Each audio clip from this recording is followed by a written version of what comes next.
হরে কৃষ্ণ। মায়া পুনিতাই Gour kitchen থেকে সবাইকে স্বাগতম। আপনাদের সাথে আছে আমি জয়প্রিয়া সখী দেবী দাসী। আবারও চলে এসেছি আপনাদের সাথে অনেকদিন পর। আজকে নিয়ে এসেছি আরেকটা নতুনত্ব আইটেম। এই দেখুন, এই যে একটা গোটা ইঁচড় নিয়েছি। আপনারা ভাবছেন যে এই গোটা ইঁচড় দিয়ে কি হবে?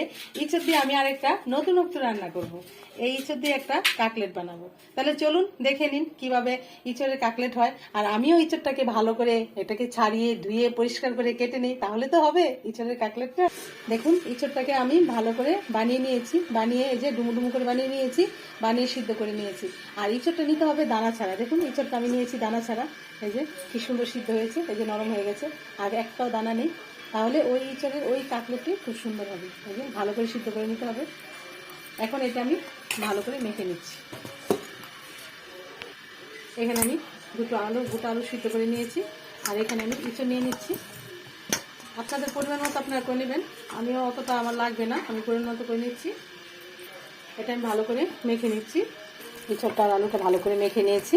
এখন আমি এখানে একটা কড়াই বসিয়ে দিচ্ছি। এই যে কড়াই বসিয়ে দিয়েছি। কড়াইয়ের মধ্যে আমি অল্প একটু তেল দিয়ে দিচ্ছি। দেখুন, তেলটা গরম হয়েছে। তেলের উপরে একটু হিং দিয়ে দিলাম। হিং দিয়ে এখানে নিয়েছি আমি আদা আর কাঁচা লঙ্কা একটু থেতলে নিয়েছি। এটা আমি বেটে নিইনি, একটু ম্যাশ করে নিয়েছি। এখন এটা একটু ভাজা করবো। এই যে একটু ভাজা ভাজা হয়েছে। এখন আমি এখানে একটা টমেটো কেটে নিয়েছি, টমেটোটাকে দিয়ে দিয়েছি। টমেটোটাকে একটু আমি একটু জ্বালিয়ে নেবো। আমি এখানে লবণ দিয়ে দিচ্ছি, আর একটু পরিমাণ দিচ্ছি লবণটা, আপনারা আন্দাজ মতো দিতে পারেন। আর এখানে একটু আমি ঝাল লঙ্কার গুঁড়ো দিয়ে দিচ্ছি। যেহেতু কাঁচা লঙ্কা আছে তার জন্য আমি অল্প পরিমাণে দিচ্ছি। ঝালটা আপনারা স্বাদ মতো দিতে পারেন।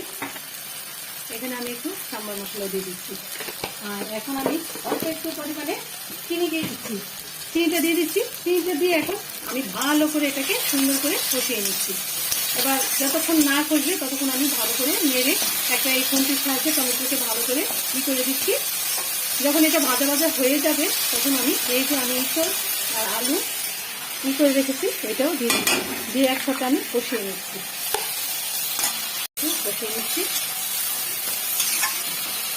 সুন্দর করে ভালো করে একটু কষিয়ে নিলাম। কষিয়ে আমি এটাকে নামিয়ে দেবো। আর এখানে আমি একটু নিয়েছি একটু জিরে ভাজা গুঁড়ো, শুকনো খোলায় বেটে গুঁড়ো নিয়েছি, আর একটু ধনেপাতা কুচি। তা সবটাই আমি দিয়ে দিলাম।